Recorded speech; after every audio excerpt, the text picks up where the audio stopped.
السلام علیکم ورحمۃ اللہ وبرکاتہ۔ بسم اللہ الرحمن الرحیم۔ الحمد للہ رب العالمین، والصلاة والسلام علی رسولہ النبی الکریم۔ اعوذ باللہ من الشیطان الرجیم، بسم اللہ الرحمن الرحیم۔ لقد كان لكم في رسول الله أسوة حسنة لمن كان يرجو الله واليوم الآخر وذكر الله كثيرا۔ اللہ تبارک و تعالیٰ کا ارشاد ہے کہ بے شک اللہ کے رسول صلی اللہ علیہ وسلم کی حیات مبارکہ میں تم سب کے لیے بہترین نمونہ موجود ہے۔ یہ ان لوگوں کے لیے ہے جو اللہ پر اور آخرت پر یقین رکھتے ہیں اور اللہ کو خوب خوب یاد کرتے رہتے ہیں۔ ربیع الاول کی مناسبت سے آپ گزشتہ جمعہ سے اللہ کے آخر محبوب کائنات کے سردار ہم سب کے آقا مولا احمد مجتبیٰ محمد مصطفیٰ رسول اللہ صلی اللہ علیہ وسلم کی حیات مبارکہ کے کچھ پہلو سماعت فرماتے آئے ہیں۔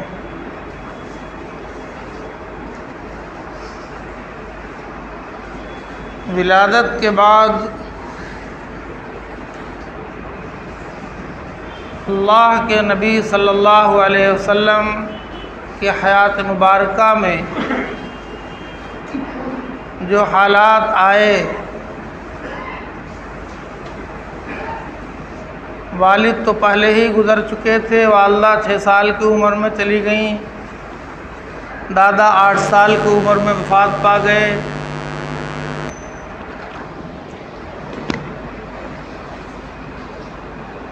اب آپ صلی اللہ علیہ وسلم اپنے چچا کے زیر تربیت مکہ مکرمہ کی سرزمین پر ہیں۔ مکہ مکرمہ کی وہ سرزمین جو کبھی ابراہیم علیہ السلام کی آباد کی ہوئی سرزمین تھی، لیکن آج وہ تمام برائیوں سے آلودہ تھی۔ تمام خرابیاں، بت پرستی، شراب، جوا، قتل و غارت گری، لوٹ پاٹ، ظلم و ستم، جتنی برائیاں تھیں وہ سب وہیں موجود تھیں۔ اور اسی ماحول میں آپ کی تربیت ہوتی ہے، وہ بھی چچا کے ذریعہ۔ ایک ماں اپنے بچے کی جتنی اچھی تربیت کر سکتی ہے، کیا کوئی دوسری کر لے گی؟ ایک باپ اپنے بیٹے کی جتنی اچھی نگرانی کر سکتا ہے، کوئی اور کر لے گا؟ پھر باپ کے بعد یہ محبت منتقل ہو گئی دادا کے دل میں۔ دادا کی بھی بہرحال ایک حیثیت ہوتی ہے اپنے پوتے کی تربیت میں، اپنے بیٹے کی عدم موجودگی میں۔ وہ بھی نہیں، چچا ہیں، لیکن سیرت کی کتابیں گواہ ہیں کہ چچا نے بھی تربیت کا حق ادا کیا۔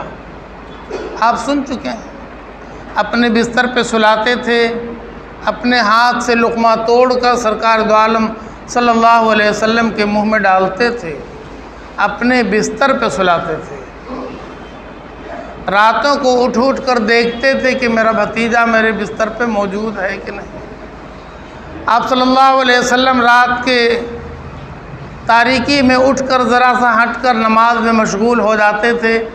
ابو طالب اپنے بستر پہ نہیں دیکھتے تھے تو بے چین ہو جاتے تھے، آواز لگاتے تھے، اے نا محمد صلی اللہ علیہ وسلم۔ تو حضور فرماتے تھے، چچا میں یہاں ہوں، آپ اطمینان سے سنیں۔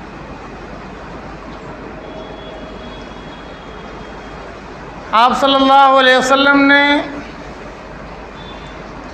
سماج میں سماجی زندگی گزارنے کے لیے قدم بڑھایا۔ ماحول کا آپ کو پتہ ہے، اس ماحول میں ماحول سے متاثر نہ ہونا یہ عظیم الشان معجزہ ہے، اس لیے کہ آپ کی حفاظت، آپ کی تربیت، آپ کی نگرانی اللہ رب العزت بذات خود فرما رہے تھے بنفس نفیس۔ اللہ تعالیٰ نے یہ پسند نہیں فرمایا کہ میرے محبوب کی تربیت کا صحرا کسی اور کے سر پہ بندھے۔ باپ ہوگا، لوگ کہیں گے باپ نے اچھی پرورش کیا ہے، دادا ہوگا، ماں ہوں گی، لوگ کہیں گے ماں اچھی تھی اس لیے بچہ اچھا بنا، دادا نے بہت خاص خیال رکھا اس لیے۔ اللہ تعالیٰ کو یہ پسند تھا کہ سارا کریڈٹ اللہ تعالیٰ کو جائے، یہ صرف اللہ رب العزت کا کرم ہوا کہ اللہ تعالیٰ نے اپنے محبوب کو کسی اور کی تربیت میں نہ دے کر اپنی تربیت میں رکھ کر ایسی تربیت فرمائی کہ ویسی تربیت آج تک کسی کو ہوئی نہیں۔ ایسے خراب اور گندے ماحول میں آپ صلی اللہ علیہ وسلم کے لیے سارے مکہ والوں کی زبان پر دو لفظ آتے تھے، صادق اور امین، سچے اور امانت دار۔ یہ دو لفظ ہیں، انسان کی زندگی کی تمام خوبیاں انہی دونوں لفظوں میں چھپی ہوئی ہیں۔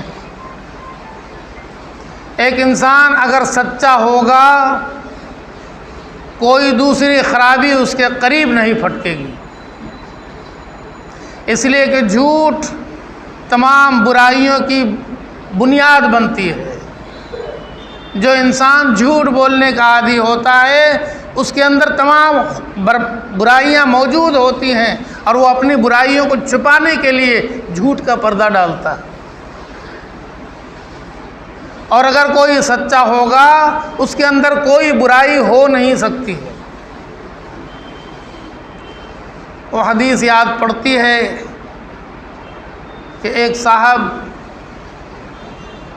یہ آپ کی نبوت کے بعد کا واقعہ ہے لیکن چونکہ یاد آ گیا تو عرض کرنا ہے۔ حضور پاک صلی اللہ علیہ وسلم کی خدمت میں حاضر ہوئے، عرض کیا کہ حضور ایمان لانے کا جی چاہتا ہے۔ حضور نے فرمایا ویلکم، آؤ کلمہ پڑھو۔ انہوں نے کہا حضور کلمہ تو پڑھ لوں گا لیکن کلمہ پڑھنے کے بعد جو تمام برائیوں کو چھوڑنے کی نوبت آئے گی وہ میرے سے ہوگا نہیں، اس لیے کہ اب تک کی زندگی برائیوں میں اس طرح رچی بسی ہوئی ہے کہ ساری خرابیاں میرے اندر سے نکل جائیں یہ ابھی آسان نہیں میرے لیے۔ اب میں کیا کروں، کلمہ پڑھوں کہ نہ پڑھوں؟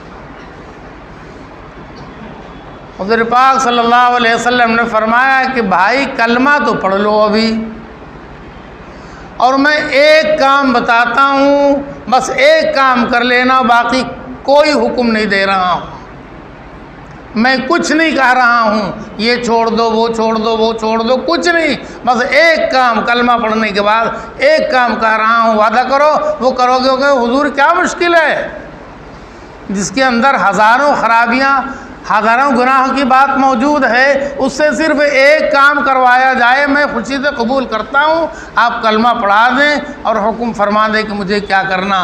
حضور پاک صلی اللہ علیہ وسلم نے اسے اپنے زبان رسالت سے کلمہ پڑھایا اور فرمایا کہ جاؤ آج کے بعد سے جھوٹ مت بولنا، بس ایک کام، جو جی چاہے سو کرو مگر جھوٹ مت بولنا۔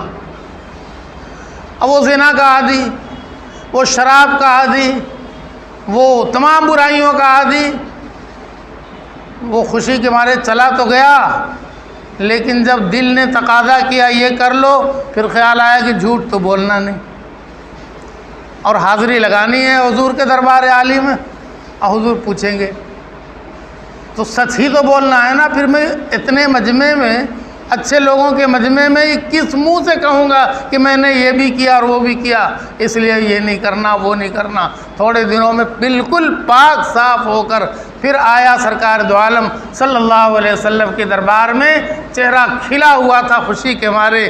حضور تو سمجھ ہی رہے تھے، حضور نے تو نسخہ ہی ایسا بتایا تھا کہ بیمار کی ساری بیماریاں ایک ہی ٹیبلٹ میں صاف ہو جائیں گی، تو حضور تو جان ہی رہے۔ فرمایا کہو کیا حال ہے؟ کہا حضور بہت اچھا، میری اصلاح ہو گئی آپ کے ایک ہی نسخے سے، اللہ تعالیٰ نے ساری خرابیاں دور کر دی میری زندگی سے آپ کے اس ایک نسخے پر جو آپ نے فرمایا کہ ہمیشہ سچ بولو گے۔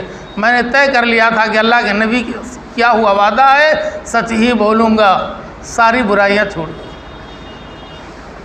یہ صادق ہونا اللہ کے نبی صلی اللہ علیہ وسلم کا لقب بن گیا تھا، سچا ہونا مکہ مکرمہ کے زمین پر بسنے والے ہر ایک انسان کی زبان پر کہ آپ صادق ہیں، آپ سچے ہیں، آپ سے کبھی آج تک کسی نے جھوٹ کا شائبہ نہیں پایا۔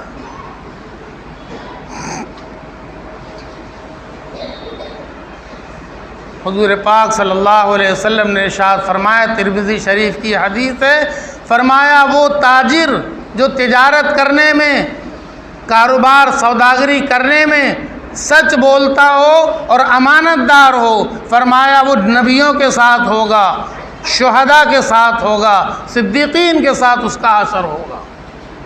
کر رہا ہے کاروبار، بزنس، تجارت، پیسہ کمانے کا کام، لیکن یہ نسخہ اس کے پاس ہے کہ وہ صادق ہے، سچا ہے اور امین ہے۔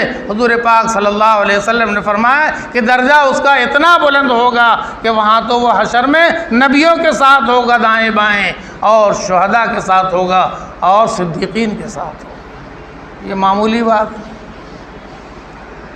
مکہ والے آپ کو صادق اور امین کہتے تھے۔ جو صادق ہوگا، سچا ہوگا، اس کے اندر کوئی خرابی بچ نہیں سکتی ہے، رک نہیں سکتی۔ جو امین ہوگا اس سے کسی دوسرے کو اس کی زندگی میں نقصان نہیں پہنچے گا۔ جو امانت دار ہوگا وہ دوسرے کا نقصان نہیں کر سکتا۔ معلوم ہوا کہ یہ دو خوبیاں، دو صفات ایسی ہیں جو تمام خوبیوں پر حاوی ہیں۔ جس کے اندر یہ دو خوبی ہوگی گویا اس کے اندر ساری خوبیاں ہیں، اور اللہ تعالیٰ نے اپنے محبوب کی ان دونوں خوبیوں کو اتنا عام فرمایا کہ سارے مکہ والے آپ کو صادق اور امین کہتے تھے۔ آپ نے اس طرح سماج میں قدم بڑھایا کہ سماج والے آپ کو اچھا ماننے پر مجبور تھے۔ آپ کی زندگی میں 8 سال کی عمر سے لے کر 40 سال کی عمر تک 32 سال کے عرصے میں ایک بھی فرد روئے زمین پر ایسا نہیں ہوا جس نے آپ کے اندر جھوٹ کا شائبہ پایا ہو، یا آپ کے حسن عمل میں آپ کے جو اخلاق کریمانہ ہیں اس میں اتنا سا بھی نقص، اتنی سی بھی کمی نہیں پایا ہے۔ 32 سال کے عرصے میں سیرت کی کتابیں، تاریخ گواہ ہیں، کسی مکہ والے نے، کسی انسان نے نہیں کہا کہ محمد صلی اللہ علیہ وسلم کے اندر یہ خرابی، یہ خرابی۔ قرآن کہتا ہے لوگوں، پیارے نبی کی حیات مبارکہ میں تمہارے لیے اسوہ حسنہ ہے۔ اور لوگوں کا حال کیا ہے کہ پیارے نبی کی کوئی خوبی آئے نہ آئے، لیکن ہم تو اتنی محبت کرتے ہیں کہ آج پوری دنیا میں جلوس نکل رہا، یہ جلوس ڈنکا پیٹ رہا ہے کہ ہم پیارے نبی سے بہت محبت کرتے ہیں۔ یہ محبت اخباروں میں چھپنے کے لیے تو ہو سکتی ہے، اللہ کے دربار میں نجات دلانے کے لیے یہ محبت کافی نہیں۔ ایک صاحب نے کل جلوس محمدی میں شریک ہونے والوں کے لیے ضیافت کا انتظام کیا، لاکھوں کا وارہ نیارہ کر دیا، اخبار میں چھپا دیا کہ بہت بڑی مہمانداری اور دعوت کا انتظام کیا فلاں صاحب نے جلوس محمدی والوں کے لیے، لیکن اللہ گواہ ہے کہ اس کے چہرے پر پیارے نبی کی ایک چھوٹی سی سنت داڑھی کی نہیں آ سکی۔ اس کے چہرے پر پیارے نبی کی یہ بہت زبردست سنت ہے داڑھی کی، اس کے چہرے پر نہیں آ سکی۔ لاکھوں کا خرچ کر دینا تو بہت آسان ہے، پیارے نبی کی سنت کو اپنی زندگی میں لانا ہمالیہ پہاڑ۔ قرآن کہتا ہے آج تک بتائیے نا، کوئی کہنے کی ہمت جٹائے تو نعوذ باللہ من ذالک کہ ابو بکر رضی اللہ عنہ حضور سے محبت نہیں کرتے تھے، حضرت عمر فاروق، عثمان غنی، حضرت علی محبت نہیں کرتے تھے، صحابہ کرام محبت نہیں کرتے تھے، کوئی کہنے کا دم رکھتا ہے انہوں نے کیوں نہیں جلوس نکالا؟ کوئی بتائے؟ اچھا انہوں نے نہیں، آپ کے اسی ملک میں آپ کے ہمارے باپ داداؤں نے آج سے 50 سال پہلے جلوس کیوں نہیں نکالا تھا؟ یہ 50 سال کے بعد یہ پھلجھڑی چھوٹی، اور اب تو ماشاءاللہ دیہات، گاؤں، شہر، گلی در گلی، روڈ در روڈ جلوس نکل رہا ہے، بڑا بڑا جلوس نکل رہا ہے، سارا کا سارا اخبار، ہر جگہ کی رپورٹنگ میں پورا اخبار جلوس ہی میں ہو گیا پورا اخبار۔ گویا اب سیرت کا ایک باب کھلا رہ گیا، باقی سب بند ہو گیا، جلوس محمدی۔ یہ ابھی کی پیداوار ہے، ہم نے جب ہوش سنبھالا تو ہم نے تو کبھی نہیں دیکھا تھا جلوس محمدی، یہ ابھی دیکھ رہے ہیں، اور اس پر اتنا زور ہے کہ کوئی اس کے خلاف بول نہیں سکتا۔ اچھا یہ جو نئی نئی بات نکلتی ہے، جس کو بہت اچھا رنگ دیا جاتا ہے، جب اس کا رنگ بگڑتا ہے، آج دیہاتوں میں جا کے دیکھیے، تھرکنا، ڈانس کرنا، ڈی جے باجا بجانا، ڈھول ہنگامہ شور مچانا، اور چلے جا رہے ہیں مسجد میں اذان ہو رہی، ہوا کرے اذان، ہم تو جلوس محمدی ہے، ہم تو محبتی ہیں، ہم کو نماز سے کیا لینا دینا، نعوذ باللہ من ذالک، ہم تو محبت کرنے والے، ہم تو جلوس نکالنے والے، ظہر چلی جائے، عصر چلا جائے، مغرب چلی جائے، مگر جلوس روڈ پر ہے۔ اب روڈ پر جانے والے بھاگے بھاگے پھر رہے ہیں، اس گلی میں چھپ رہے، اس گلی میں جا رہے ہیں، اس کنارے سے نکل رہے ہیں، ادھر سے بھاگ رہے ہیں، روڈ جام ہے۔ یہ محبتی لوگوں نے روڈ کو جام کر کے سب کو پریشان کر دیا۔ یہ ہے سیرت کا کوئی باب؟ یہ ہے اللہ کے نبی صلی اللہ علیہ وسلم کے حیات مبارکہ کا سبب؟ اللہ آپ کو بھی، ہم کو بھی، سارے مسلمانوں کو اللہ معاف فرما دے، اللہ سب کو صحیح سمجھ عطا فرما دے۔ سیرت ہم سے کیا چاہتی ہے؟ پیارے نبی صلی اللہ علیہ وسلم کی سیرت، ہماری زندگی میں انسانیت آ جائے، ہماری زندگی میں انسانوں کی محبت آ جائے، ہم دوسروں کے لیے اچھائی سوچنے لگ جائیں، ہم دوسروں کو نقصان پہنچانے سے بچ جائیں۔ سیرت کے تو یہ باب ہیں۔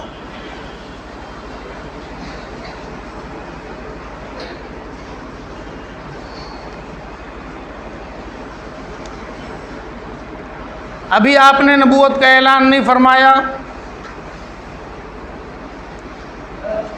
12 سال کی عمر مبارک ہے، آپ صلی اللہ علیہ وسلم نے سوچا کہ بیٹھ کر گھر پہ وقت کو گزارنا یہ تو مناسب نہیں ہے۔ آپ بکریاں چرانے کے لیے نکلتے تھے، چچا کی بکریاں لے کر جنگل کی طرف چلے جاتے تھے۔ 12 سال کی عمر میں چچا نے فرمایا میرے ساتھ سفر میں چلو۔ چچا بھی تاجر تھے، دوسرے ملک کا سفر ہے، عمر 12 سال کی ہے، سوچا مکہ میں اکیلے چھوڑ دینا مناسب نہیں ہے، یہ میرے ساتھ ہوں گے۔ لے کر گئے، اونٹ کا سفر تھا، ایک جگہ رکے، وہاں پر ایک گرجا گھر تھا، آپ وہاں ایک پیڑ کے نیچے بیٹھ گئے۔ چچا کاروبار میں مشغول ہو گئے، سارے تاجر وہیں پر اتر گئے تھے، سب لوگ اپنا اپنا سامان بیچ رہے تھے، خرید رہے تھے۔ حضور صرف 12 سال کی عمر کے تھے، چچا نے ان کو کنارے بٹھا دیا اور خود اپنے کاروبار میں مشغول ہو گئے۔ وہ راہب اندر میں، بحیرہ نام کا راہب جو پادری تھا، وہ کھڑکی سے کچھ دیکھ رہا تھا۔ دیکھا کہ ایک بچہ 12 سال کی عمر میں بچہ ہی تو کہیں گے، ایک بچہ اس پیڑ کے نیچے بیٹھا ہے اور پیڑ کی ڈالیاں گھوم کر ان پہ سایہ کی ہوئی، ادھر کی ڈالی ادھر کی ڈالی سب سمٹ کر کے ان کے سر پہ یوں سایہ ڈالے ہوئے۔ یہ منظر اس نے کھڑکی سے دیکھا، باہر نکل کے آیا، پوچھا اس بچے کے گارجین کون ہیں؟ تو لوگوں نے ابو طالب سے ملا دیا۔ اس نے پوچھا کہ یہ بچہ کون ہے؟ انہوں نے کہا میرا بھتیجا ہے۔ تو اس راہب نے کہا کہ تم اس بچے کو لے کر واپس چلے جاؤ مکہ، اس لیے کہ تمہارا سفر شام کا ہے، شام کے یہودی ان کو پہچان لیں گے اور ان کے قتل کی کوشش کریں گے، اس لیے کہ یہ وقت کے آخری نبی ہونے والے ہیں، اللہ کے رجسٹر میں ان کی نبوت لکھی ہوئی ہے سارے نبیوں سے پہلے، لیکن اعلان کا وقت ابھی نہیں آیا، ابھی تو عمر کل 12 سال ہے، اور میری کتاب میں انجیل میں لکھا ہوا ہے، میں پہچان رہا ہوں، میری کتاب میں یہ بھی لکھا ہے کہ اس پیڑ کے نیچے نبی کے علاوہ کوئی نہیں بیٹھے گا۔ آئیے بیٹھ گئے، اور پھر میں نے دیکھ لیا کہ پیڑ کی ساری ڈالیوں نے ان کے اوپر سایہ کر لیا، میں نے اپنی کتاب سے ملا لیا کہ یہی اپنے وقت کے آخری نبی ہیں، اس لیے ان کو واپس لے جاؤ۔ چچا ابو طالب سمجھ گئے، اور ایک روایت میں آتا ہے کہ کسی کے ساتھ ان کو واپس مکہ مکرمہ بھیج دیا، یا دوسری روایت یہ ہے کہ آپ خود لے کر واپس مکہ مکرمہ آ گئے۔ گویا آپ نے اپنے نبوت کا اعلان نہیں فرمایا، لیکن دنیا منتظر بھی تھی کہ وہ نبی آنے والے ہیں، وقت قریب آ چکا ہے، اور نشانیوں سے وہ لوگ پہچاننے کی کوششیں بھی کر رہے تھے۔ پھر آپ مکہ مکرمہ میں رہنے لگے۔ ایک جھگڑا کھڑا ہو گیا، مکہ والے خانہ کعبہ کی دیوار کھڑی کر رہے تھے، وہ ٹوٹ چکی تھی دیوار، حجر اسود بھی وہاں سے نکل گیا تھا۔ دیوار جب اٹھی اور وہاں تک پہنچی جہاں حجر اسود کو رکھا جانا تھا، تو سارے سردار آ گئے کہ میں رکھوں گا میں رکھوں گا، میری سرداری اخبار میں تو چھپتی نہیں تھی ان دنوں کوئی بات، لیکن یہ کہ لوگ مجھے اپنا سردار مان لیں گے، یہ میں کروں گا۔ ہر سردار کا یہی دعویٰ تھا کہ حجر اسود اٹھا کے میں رکھوں گا۔ فیصلہ کہا فیصلہ تلوار کرے گی، اور ان کا طریقہ تھا کہ جب قسم کھاتے تھے تو پیالے میں خون رکھ کر اس میں ہاتھ ڈال کر قسم کھا لیتے تھے، سو ان لوگوں نے کر لیا، پیالے میں خون رکھ کر اس میں ہاتھ ڈال کر قسم کھا لیا کہ اب سب کی تلوار نکل جائے گی کل، اور جس کی تلوار سے زیادہ گردنیں کٹیں گی حجر اسود وہی رکھے گا۔ سوچئے گردن کے کاٹنے کا کمپٹیشن ہو رہا، اگر یہ ہو گیا ہوتا تو سرزمین مکہ تو خون سے لال ہو جاتے، اللہ کو یہ منظور نہیں تھا۔ پھر ان کے دل میں آیا کہ ایسا کرتے ہیں کہ کل جو سب سے پہلے حرم شریف میں آئے گا ہم اسی کو اپنا حکم مان لیں گے، جو وہ کہے گا ہم وہ کر لیں گے۔ سب نے کہا بہت ٹھیک، سب نے کہا ٹھیک ہے، تلواریں نیام میں چلی گئیں، سب کا غصہ ٹھنڈا ہو گیا، معاملہ ٹل گیا۔ اب اگلی صبح کا انتظار ہو رہا ہے۔ حضور کو یہ بات پتہ نہیں تھی کہ وہاں کیا ہو رہا ہے، وہ بڑے بڑے لوگوں کی لڑائی تھی، حضور ابھی کم سن تھے، لیکن حضور شب بیدار تھے، جلوس محمدی کے علم بردار ہوں نہ ہوں لیکن شب بیدار ضرور تھے۔ آپ راتوں میں اٹھ کر روتے تھے اور راتوں میں اٹھ کر نمازیں پڑھتے تھے، سجدے کرتے تھے۔ اگلی صبح جب سردار لوگ جلدی جلدی تیار ہو کر نکلے حرم شریف کی طرف کہ آج ہم پہلے پہنچیں گے، آج ہم پہلے پہنچیں گے تو حجر اسود کا رکھنا ہمیں مل جائے گا اور ہم سردار ہو جائیں گے، جب سب پہنچے تو دیکھا کہ حضور پاک حضرت محمد رسول اللہ صلی اللہ علیہ وسلم تو پہلے سے آپ وہاں موجود تھے، چونکہ آپ شب بیداری کی عادت آپ کو تھی، آپ پہلے سے موجود تھے۔ لوگوں نے دیکھا کہ محمد صلی اللہ علیہ وسلم یہاں پر پہلے سے موجود ہیں، خوشی کے مارے اچھل گئے، کہا یہ تو بہت اچھا کہ ہم ان کو صادق امین مانتے ہیں اور یہ موجود ہیں، بس یہ فیصلہ کر دیں گے۔ حضور نے پوچھا معاملہ کیا ہے؟ لوگوں نے بتایا کہ معاملہ یہ ہے۔ حضور نے فرمایا کوئی مسئلہ نہیں، چادر لے آؤ۔ ایک چادر منگوائی گئی، چادر حضور نے بچھا دیا اور اس پتھر کو چادر کے اوپر رکھ دیا۔ فرمایا سب مل کے جو جتنے دعوے دار ہیں سب چادر کا کونا ایک ایک کونا پکڑ کے اٹھا لیں۔ اس طرح تو سب اٹھانے والے ہو گئے نا، سب مل کر اٹھاؤ گے، اکیلے نہیں، سب مل کے اٹھاؤ۔ سب نے چادر کا ایک ایک حصہ پکڑ لیا، اٹھا دیا۔ جب وہاں پہ رکھنا تھا وہاں تک چادر پہنچ گئی، حضور نے فرمایا کہ مجھے اپنا وکیل بناؤ، اور وکیل کا عمل جو ہے وہ موکل ہی کا عمل ہوتا ہے۔ میں تمہاری طرف سے وکیل، تو مجھے اپنا وکیل بناؤ۔ کہا ہاں آپ اپنا ہمارے وکیل ہیں، رکھ دیجئے، ہمارا نام ہو جائے گا۔ ہم نے آپ کو وکیل بنایا۔ حضور نے اپنے دست مبارک سے پتھر اٹھا کے وہاں پر رکھ دیا۔ اس طرح سے ایک قطرہ خون نہیں گرا زمین پر، اتنا بڑا مسئلہ حل ہو۔ اس طرح آپ سرزمین مکہ میں 24ویں سال میں داخل ہوتے ہیں۔ آپ کی خوبیوں کی خبر پھیل رہی تھی، گلی در گلی، گھر در گھر، ہر لوگوں کے کان میں یہ بات پہنچ رہی تھی کہ محمد صلی اللہ علیہ وسلم کے جیسا خوبیوں والا آج تک کوئی دیکھا نہیں گیا، کوئی پیدا نہیں ہوا۔ یہ بات حضرت خدیجۃ الکبریٰ رضی اللہ عنہا کے کان میں بھی پہنچی، جو مکہ مکرمہ کی ایک بہت بڑی مالدار گھرانے کی تھیں، بیوہ ہو گئی تھیں، مال شوہر سے بھی ملا تھا جو گزر چکے تھے، اور مال ان کے والد خویلد سے بھی ملا تھا، وہ بھی گزر چکے تھے، مالدار ترین تھیں اور بڑی خوبصورت بھی تھیں، اچھی سیرت کی بھی تھیں۔ ان کے مال سے مکہ والے کاروبار کرتے تھے۔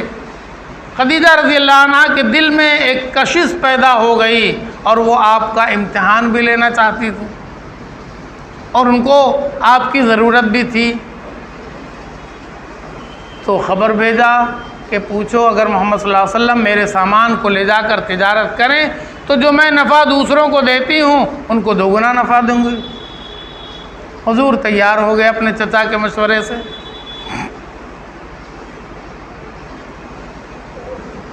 سامان لے کر جب نکلنے لگے تو خدیجہ رضی اللہ عنہا نے اپنا غلام جو بہت وفادار میسرہ تھا اس کو بھی ساتھ کر دیا کہ تم ساتھ جاؤ۔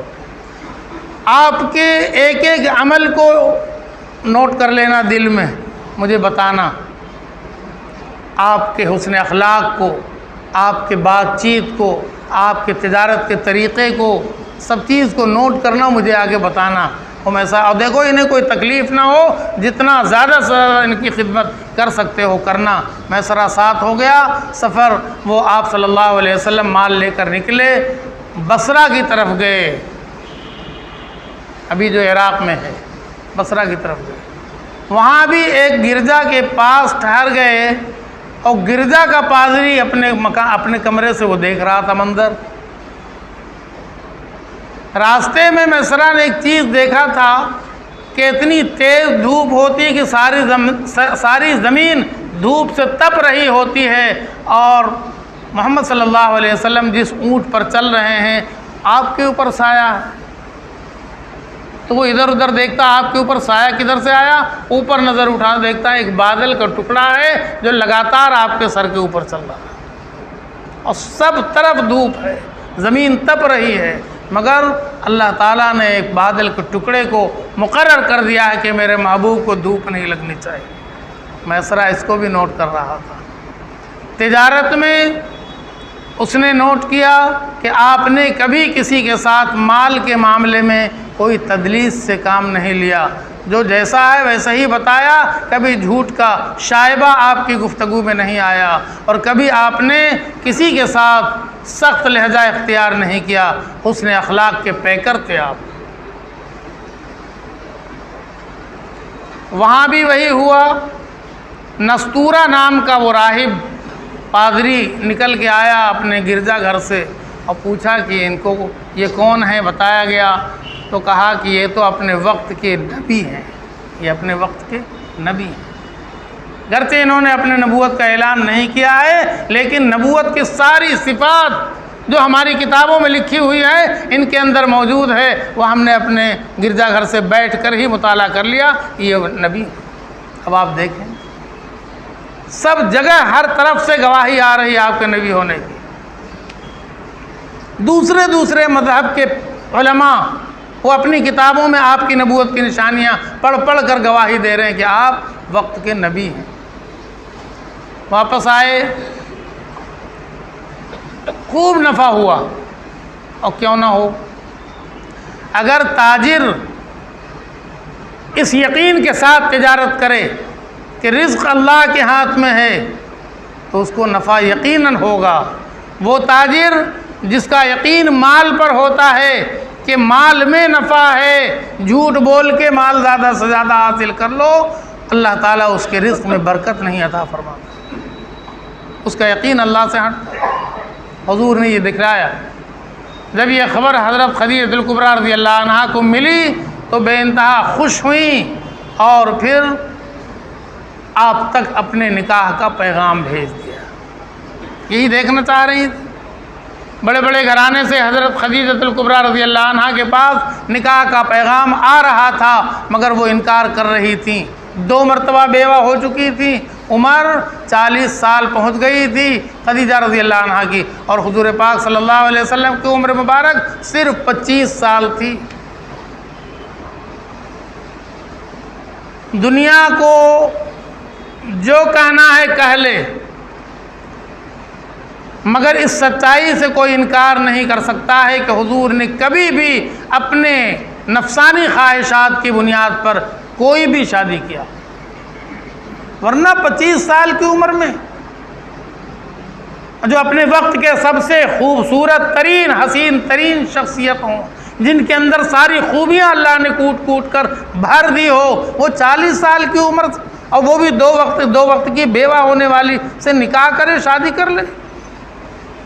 کیا مکہ میں کوئی اور کنواری لڑکی نہیں تھی؟